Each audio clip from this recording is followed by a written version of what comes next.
আটাইৰে সদিচ্ছা আৰু পৰম আগ্ৰহ কামনা কৰি মই আজিৰ এই বিশিষ্ট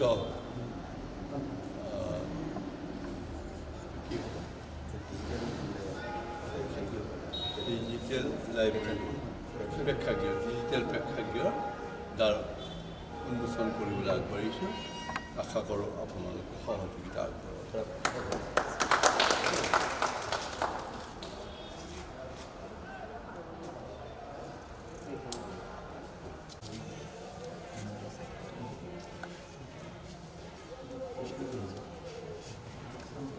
আমি আৰু আমাৰ মানে যিটা তথ্য আমি এটা ডিজিটেল লাইব্ৰেৰী এটা কৰা কথা আছে, একেবাৰে পত্ৰিকা সম্পৰ্কীয়, সেইটো ইয়াতে চাব পাৰিব।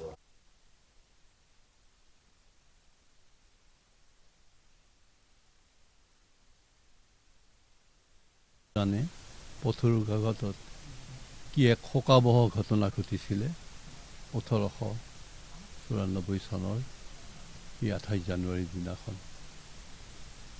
আজি কত পানী বৈ গ'ল পথৰু ঘাটৰ সেই নদীৰে, সি তাক ব্ৰিটিছে আহি পাথৰি ঘাট কৰিলে। যি পথৰুই সেই ঘাট ৰখিছিল আৰু মানুহক পাৰ কৰাইছিল।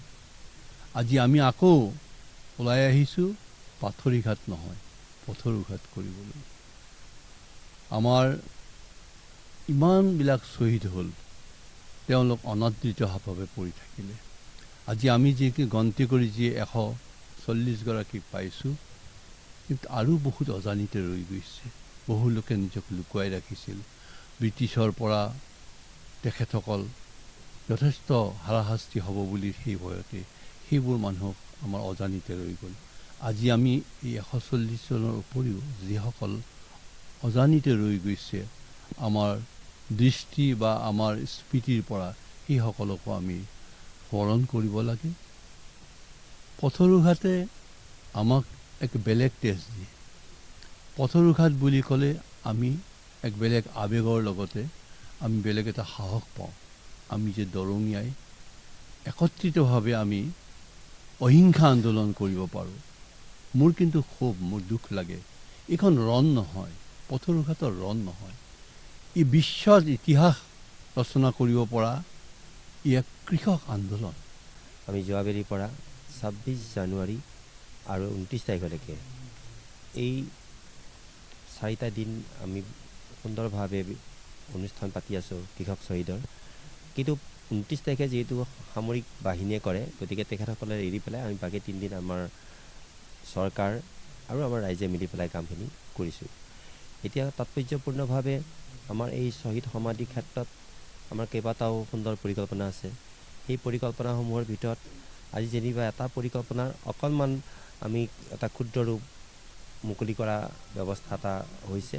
আমাৰ যশস্বী এগৰাকী ব্যক্তি আমাৰ ডক্টৰ মহেন্দ্ৰ নাৰায়ণ দেৱৰ জৰিয়তে এয়া হৈছে কি যে এটা প্ৰযুক্তিগত প্ৰেক্ষাগৃহ।